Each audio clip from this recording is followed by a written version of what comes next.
তোমাদের ভূমিরূপের যে চ্যাপ্টারটা রয়েছে ক্লাস 7-এও আছে, ক্লাস 9-এও আছে তোমাদের। সেখানে প্রথমে আমাদের যেটা পড়তে হবে ভূমিরূপ চ্যাপ্টারে, যে ভূমিরূপ বলতে কি বুঝি, আর এই যে ভূমিরূপটা যে গঠিত হয় তার কোন কোন প্রক্রিয়ার মাধ্যমে গঠিত হয়। এখানে তোমাদের আমি একটা ছক করে দিয়েছি, এটা তোমরা স্ক্রিনশট দিয়ে বা একটু পজ করে এটা হচ্ছে আগে লিখে নিও, তাহলে পুরো ব্যাপারটা তোমাদের বুঝতে একটু সহজ হবে, যে তাহলে কোনটার ভাগ কোনটা বুঝতে অসুবিধা হবে না। দেখো, প্রথমে বলে রাখি যে ভূমিরূপ কাকে বলে। দেখো, আমরা কি জানি ভূমিরূপের কোথাও, যেমন ধরো আমরা যদি কোথাও ঘুরতে যাই, কোথাও আমরা কখনো সমুদ্রে ঘুরতে চাই, তো কোথাও পাহাড়ে ঘুরতে চাই, তো কোথাও মালভূমিতে যাই, বিভিন্ন তার মানে কি যেখানে আমরা যাই বিভিন্ন রকম ভূমিরূপ দেখতে পাই, কোথাও উঁচু, কোথাও নিচু, কোথাও ঢেউ খেলানো, তাই না? আবার মরু দেশে গেলে পুরো বালি, মানে এই যে এত জায়গায় যে বিভিন্ন ধরনের এই যে মানে বৈচিত্র্য, ঠিক আছে, ভূপৃষ্ঠের উপরিভাগটা যে কোথাও উঁচু, কোথাও নিচু, কোথাও ঢেউ খেলানো, তাহলে এই যে বৈচিত্র্যটা সেটাকেই বলছে ভূমিরূপ। তাহলে কি ভূপৃষ্ঠের এই বৈচিত্র্যময় রূপটাকেই বলা হয় হচ্ছে ভূমিরূপ। এবার হচ্ছে যে কোথাও আমরা পাহাড় দেখছি, কোথাও পর্বত দেখছি, কোথাও মালভূমি দেখছি, কোথাও সমভূমি দেখছি, এগুলো কেন হচ্ছে সেই প্রক্রিয়াগুলো হলো বলা হয়, সেই প্রক্রিয়াগুলোকে ভূমিরূপ গঠনকারী প্রক্রিয়া। এই ভূমিরূপ গঠনকারী প্রক্রিয়াকে দুটো ভাগে ভাগ করা যায়, একটা হলো বহির্জাত প্রক্রিয়া, একটা হলো অন্তর্জাত প্রক্রিয়া। বহির্জাত প্রক্রিয়াকে আবার দুটো ভাগে ভাগ করা যায়, একটা অবরোহণ, একটা আরোহণ। আর অন্তর্জাত প্রক্রিয়াকে দুটো ভাগে ভাগ করা যায়, একটা ধীর বা ভূগাঠনিক আলোড়ন, আর একটা হলো আকস্মিক আলোড়ন। মানে একটা খুব ধীরে ধীরে হয় আর একটা হঠাৎ করে আসে। এই ধীর বা ভূগাঠনিক আলোড়নকে আবার দুটো ভাগে ভাগ করা যায়, একটা মহীভাবক আলোড়ন, একটা গিরিজনী আলোড়ন। আর আকস্মিক আলোড়নকে, আর আকস্মিক মানে হঠাৎ করে আসে, আমরা জানি ভূমিকম্প আর আগ্নেয় হচ্ছে, কারণ ভূমিকম্প হঠাৎ করেই আসে, আর অগ্নুৎপাত কিন্তু হঠাৎ করেই হয়, মানে এটা কিন্তু ওরকম ধীরে ধীরে হয় না, যখন আসে হঠাৎ করেই হয়। আচ্ছা, এখানে প্রথমে বলছি যে অন্তর্জাত প্রক্রিয়াটা কাকে বলে। দেখো, অন্তর্জাত প্রক্রিয়া, তাহলে অন্তর আমরা মানে কি, ধরো আমাদের ক্ষেত্রে যদি আমরা বলি অন্তর মানে কি মন, তার মানে কি, দেখো কারোর সঙ্গে যখন আমরা কথা, তার মানে কি তার মন তো আমরা দেখতে পারি না, তাই না? তার মানে মন মানে কি, মন হচ্ছে ভেতরে থাকে, যেটা হচ্ছে আমরা চোখে দেখতে পাই না। তাহলে পৃথিবীর ক্ষেত্রেও এই যে অন্তর্জাত প্রক্রিয়া মানে কি, তার মানে পৃথিবীর একদম ভেতরে যে কাজগুলো হচ্ছে সেগুলো তো নিশ্চয়ই আমরা চোখে দেখতে পাচ্ছি না, তাই না? ভূপৃষ্ঠের ওপরে কিছু হলে তখন সেটা আমরা চোখে দেখতে পাই। তার মানে অন্তর্জাত প্রক্রিয়া মানে কি, পৃথিবীর একেবারে অভ্যন্তরভাগে যে চাপ ও তাপের ফলে যে আঞ্চলিকভাবে কোনো ভূত্বকের যে পরিবর্তন হচ্ছে, বা সেটা এই যে ধীর গতিতে হচ্ছে, বা সেটা হঠাৎ করেই হচ্ছে। দেখো, ভূমিকম্প বলো, অগ্নুৎপাত বলো, সব কিন্তু দেখো মানে ভূপৃষ্ঠের নিচ থেকেই কিন্তু বাইরে আসছে, তাই না? তার মানে কি, এগুলো কোনোটাই কিন্তু আমরা চোখে দেখতে পাচ্ছি না, তাই তো? এবার তখন সেইটাকে বলছে অন্তর্জাত প্রক্রিয়া। তার মানে অন্তর্জাত প্রক্রিয়া মানে কি, পৃথিবীর আভ্যন্তরভাগে চাপ ও তাপের প্রভাবে যেভাবে ভূত্বকের পরিবর্তন ঘটাচ্ছে তাকে আমরা বলছি অন্তর্জাত প্রক্রিয়া। এই অন্তর্জাত প্রক্রিয়াকে দুটো ভাগে ভাগ করা হয়েছে, একটা হলো ধীরগতি আর একটা হলো আকস্মিক। ধীরগতির মধ্যে আছে মহীভাবক আর গিরিজনী। মহীভাবকটা কি, দেখো, মহীভাবকের মধ্যে এই মহী কথার অর্থ হলো মহাদেশ, আর ভাবক কথার অর্থ হলো সৃষ্টি। তার মানে দেখো, এই কথাটার মাঝেই শব্দটার অর্থ কিন্তু লুকিয়ে আছে। কি, তাহলে যে আলোড়নের প্রভাবে যে মহাদেশের উৎপত্তি হয়েছে তাকে আমরা কি বলি, মহীভাবক আলোড়ন। মহাদেশের উৎপত্তির বলতে কি, তার মানে কি, এর বিভিন্ন মহাদেশগুলো সৃষ্টি, ধরো এশিয়া মহাদেশ বলে, উত্তর আমেরিকা মহাদেশ, দক্ষিণ আমেরিকা মহাদেশ, এগুলো বিভিন্ন হচ্ছে মালভূমি, ঠিক আছে। তারপর হচ্ছে গ্রস্ত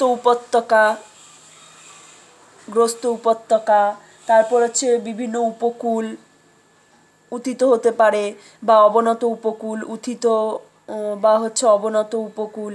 এই যে বিভিন্ন ধরনের উপকূল, গ্রস্ত উপত্যকা, মহাদেশ, মালভূমি কিন্তু এই মহীভাবক আলোড়নের ফলেই কিন্তু সৃষ্টি হয়েছে। এখানে আরেকটা মানে যেটা মানে ইম্পর্টেন্ট কোশ্চেন, এই মহীভাবক আলোড়নটা কিন্তু উলম্বভাবে কিন্তু কাজ করে, ঠিক আছে? উলম্বভাবে কাজ করে মানে কি, এই যে ধরো পৃথিবীর ব্যাসার্ধ বরাবর কাজ করে, মানে ঠিক এইভাবে উলম্বভাবে কিন্তু কাজ করে থাকে, ঠিক আছে? এইটাই হচ্ছে মহীভাবক আলোড়ন। তাহলে মহীভাবক আলোড়নের থেকে আমাদের অনেক রকমের কোশ্চেন দেয়। মহীভাবক আলোড়ন কাকে বলে, মহীভাবক আলোড়নের ফলে কি কি সৃষ্টি হয়, আর মহীভাবক আলোড়ন ভূপৃষ্ঠে কিভাবে কাজ করে। তাহলে কি বলবো, যে ব্যাসার্ধ বরাবর, পৃথিবীর ব্যাসার্ধ বরাবর বা উল্লম্বভাবে এটা কিন্তু কাজ করে। এখানে অনেকগুলো কোয়েশ্চেন দিলে অন্তর্জাত প্রক্রিয়া কাকে বলে, অন্তর্জাত প্রক্রিয়া হচ্ছে কটা ভাগে, ধীর গতি আর আকস্মিক। এটা আমরা পড়ছি ধীর গতি। ধীর গতির হচ্ছে ধীর গতি মানে যেগুলো ধীরে ধীরে হয়, তার মানে এগুলো দেখো, এই যে একটা মহাদেশ তৈরি বা একটা মালভূমি তৈরি, একটা উপত্যকা তৈরি, একটা উপকূল তৈরি, এটা তো নিশ্চয়ই খুব তাড়াতাড়ি কখনো হয় না, এগুলো তো অনেক টাইম লাগে, আস্তে আস্তে আস্তে আস্তে করে কিন্তু এগুলো মানে গঠন হতে থাকে। এই জন্য এটা হলো হচ্ছে কি হচ্ছে ধীর গতির আলোড়নের একটা ভাগ। আরেকটা কি গিরিজনী আলোড়ন। ঠিক আছে, গিরিজনী আলোড়ন কথার অর্থ কি, দেখো এইটার মধ্যেও কিন্তু শব্দের অর্থটা লুকিয়ে রয়েছে। গিরি কথার অর্থ কি, পর্বত, আর জনি কথার অর্থ কি, উৎপত্তি। তার মানে দেখো এই কথাটার অর্থ কি, যে যে প্রক্রিয়ায় পর্বতের উত্থান ঘটে সেটাকে বলছে গিরিজনী আলোড়ন। মৈভাবক আলোড়নের ঠিক উল্টো প্রক্রিয়া, মানে কি উল্টো মানে কি, এটা পৃথিবীর ব্যাসার্ধভাবে উলম্বভাবে কাজ করে, আর এটা পৃথিবীর হচ্ছে অনুভূমিকভাবে কাজ করে। অনুভূমিক মানে ঠিক এইভাবে কাজ করে থাকে। ঠিক আছে, সেটাকে বলছে হচ্ছে গিরিজনী আলোড়ন। এইভাবে কাজ করে কেন থাকে গিরিজনী আলোড়নে, যখন এই চ্যাপ্টারের আমরা হচ্ছে বিভিন্ন পর্বত সৃষ্টির মানে পর্বত সৃষ্টিগুলো, ভঙ্গিল পর্বত, স্তূপ পর্বত, হ্যাঁ এই পর্বতগুলো বিশেষ করে ভঙ্গিল পর্বত কিভাবে সৃষ্টি হয়েছে তখন যখন পড়বো, এটা এই অনুভূমিকভাবে বা এইভাবে কি করে কাজ করে তখন কিন্তু সেটা আমরা বুঝতে পারবো। আর এই মহীভাবক আলোড়নের ক্ষেত্রে হচ্ছে আমরা বুঝতে পারবো যখন হচ্ছে আমরা স্তূপ পর্বত সৃষ্টিটা পড়বো, তখন এইভাবে উলম্বভাবে কিভাবে কাজ করে সেটা তখন বুঝতে পারবো। কিন্তু এক্ষেত্রে শুধু এইটুকু মনে রাখবে যে মহীভাবক আলোড়ন কিন্তু উলম্বভাবে বা পৃথিবীর ব্যাসার্ধ বরাবর কাজ করে। এখানে কিন্তু তোমাদের ছোট প্রশ্ন আসে যে পৃথিবীর ব্যাসার্ধ বরাবর কোন প্রক্রিয়া কাজ করে, বা পৃথিবীর ব্যাসার্ধ বরাবর কোন প্রক্রিয়া কাজ করে, বা মহীভাবক আলোড়ন পৃথিবীর মধ্যে কিভাবে হচ্ছে কাজ করে, আর গিরিজনী আলোড়নটাও তাই, যে তাহলে কীভাবে কাজ করে, অনুভূমিকভাবে কিন্তু কাজ করে, যেটা আমরা ভঙ্গিল পর্ব উত্থানের ক্ষেত্রে পড়ব। তার মানে গিরি কথার অর্থ পর্বত, আর জনি কথার অর্থ উৎপত্তি, অর্থাৎ যে প্রক্রিয়া বা যে আলোড়নের প্রভাবে যে পর্বতের উত্থান ঘটে তাকে আমরা বলি গিরিজনী আলোড়ন। এটা ভঙ্গিল পর্ব সৃষ্টির একটা প্রক্রিয়া, আর এটা পৃথিবীর মধ্যে কিভাবে কাজ করে, অনুভূমিকভাবে কাজ করে। তাহলে এটা গেল ধীর গতির আলোড়ন। ঠিক আছে, ধীরগতি আলোড়নের দুটো ভাগ, একটা হলো মহীভাবক আর একটা হলো গিরিজনী। এবার পড়বো আকস্মিক। আকস্মিকের মধ্যে হচ্ছে ভূমিকম্প আর আগ্নেয়োচ্ছ্বাস। ভূমিকম্প আগ্নেয়োচ্ছ্বাস আমরা হচ্ছে সবাই জানি।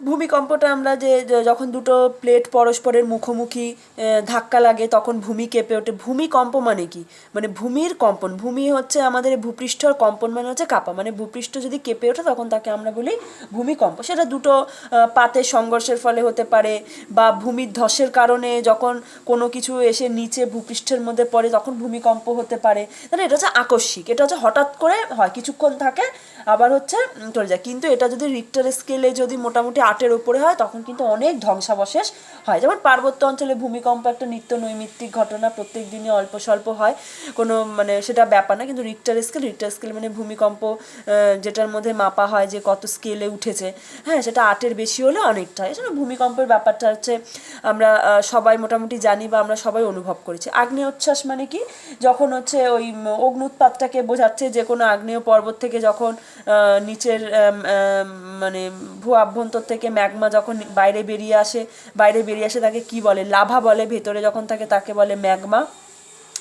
আর ভূপৃষ্ঠ যখন আমাদের মানে চোখের সামনে আমরা সেটাকে দেখতে পাই তখন সেটাকে বলা হচ্ছে লাভা। অগ্নুৎপাতও কিন্তু তাই, দেখবে কোনো কোনো জায়গায় আমরা খবর শুনি আজকে এই আগ্নেয়গিরিটা কিন্তু বাস্ট করেছে, তাই না? তার মানে এটা আকস্মিক, হঠাৎ করে কিন্তু হয়ে থাকে। তাহলে এর ফলেও কিন্তু ভূপৃষ্ঠের মধ্যে ক্ষয়ক্ষতি হয় বা কিছু সৃষ্টি হয়।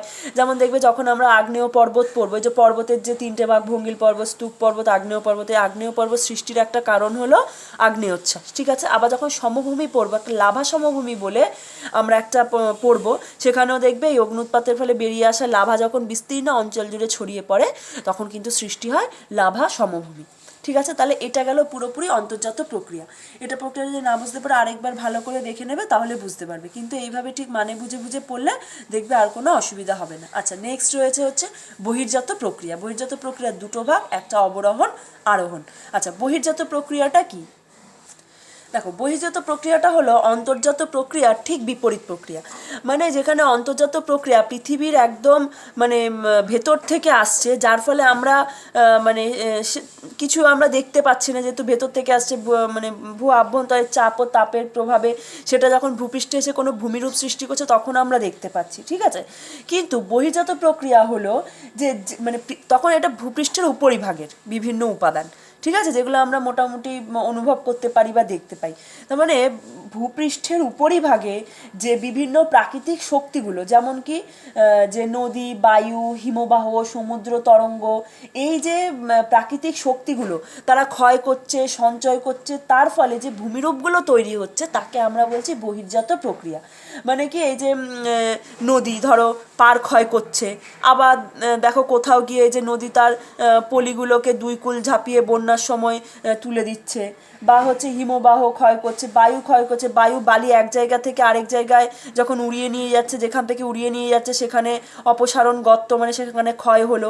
আবার অন্য জায়গায় যখন উড়িয়ে নিয়ে গিয়ে জমা করছে, হ্যাঁ, তখন সেটা এই যে উচ্চতাটা সেখানকার বেড়ে গেল, তার মানে এক জায়গায় ক্ষয় হচ্ছে, আরেক জায়গায় সঞ্চয় হচ্ছে, তাই না। তার মানে বহির্জাত প্রক্রিয়া মানে কি, যে ভূপৃষ্ঠের উপরিভাগে, এই কথাগুলো কিন্তু ব্যবহার করবে। যখন অন্তর্জাত প্রক্রিয়া বলবে পৃথিবীর আভ্যন্তরে ভাগে, আর যখন বহির্জাত প্রক্রিয়া বলবে ভূপৃষ্ঠের উপরিভাগে, এই কথাটা কিন্তু ব্যবহার করবে। তাহলে ভূপৃষ্ঠের উপরিভাগে এই যে প্রাকৃতিক শক্তিগুলো, নদী, বায়ু, হিমবাহ, ভৌমজল, সমুদ্র তরঙ্গ ক্ষয় ও সঞ্চয়ের ফলে যখন ভূমিরূপের পরিবর্তন ঘটায়, তখন সেটাকে বলা হচ্ছে বহির্জাত প্রক্রিয়া। আর বহির্জাত প্রক্রিয়ার হচ্ছে আমরা কী কী ভাগ পড়েছি, দুটো ভাগ, একটা আরোহণ, আরেকটা হলো অবরোহণ। আরোহণ আর অবরোহণটা কি, আরোহণ অবরোহণের উপরে একটা ভিডিও কিন্তু রয়েছে, সেটা আমি ডিসক্রিপশান বক্সে আমি লিঙ্কটা দিয়ে দিচ্ছি, তোমরা সেখান থেকে একবার দেখে নিও। তবু আমি এখানে একবার বলে দিচ্ছি, আরোহণ মানে হচ্ছে, দেখো ওই আমরা বলি না যে পর্বত আরোহণ, তার মানে কি উপরে ওঠা, তার মানে যে প্রক্রিয়ায় ভূমির উচ্চতা বৃদ্ধি পায় তাকে বলা হয় আরোহণ প্রক্রিয়া, আর যেই প্রক্রিয়ার মাধ্যমে ভূমির উচ্চতা হ্রাস পায় তাকে আমরা বলে থাকি হচ্ছে অবরোহণ প্রক্রিয়া। দেখো ঠিক এইখানে যে বালির কথাটা যেখানে বললাম, দেখো বালি যেখান থেকে উড়িয়ে নিয়ে যাচ্ছে, তার মানে কি সেখানে ভূমির উচ্চতা কমে গেল, তার মানে এখানে কি প্রক্রিয়া হলো, অবরোহণ প্রক্রিয়া। আর যেখানে গিয়ে এই যে এই বালিটাই যেখানে গিয়ে জমা হচ্ছে, তার মানে কি সেখানে ভূমির উচ্চতাটা বৃদ্ধি পেল, তখন সেটাকে বলছে আরোহণ প্রক্রিয়া। এটা কিন্তু পরীক্ষায় তোমাদের দেয় যে আরোহণ প্রক্রিয়া কাকে বলে, অবরোহণ প্রক্রিয়া কাকে বলে, ঠিক আছে। এই জন্য অনেকের গুলিয়ে যায় যে উচ্চতা বৃদ্ধিটাকে আরোহণ বলে না উচ্চতা হ্রাসটাকে অবরোহণ বলে, কোনটাকে বলে।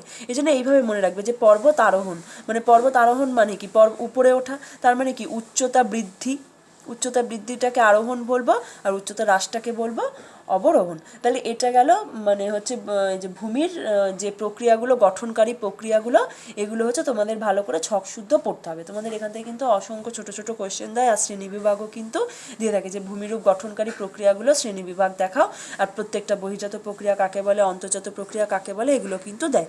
আর তোমাদের এর উপর যে লেখাগুলো সেগুলো আমি পরের ভিডিওতে দিয়ে দেবো, যে নোটগুলো যে কীভাবে লিখতে হবে, ওইভাবে লিখলে কিন্তু তোমরা পুরো নাম্বারটাই কিন্তু পাবে। আর তার সঙ্গে চিত্র কিন্তু আঁকতে হবে, সেই চিত্রগুলো আমি কিন্তু পরের ভিডিওতে দিয়ে দেবো।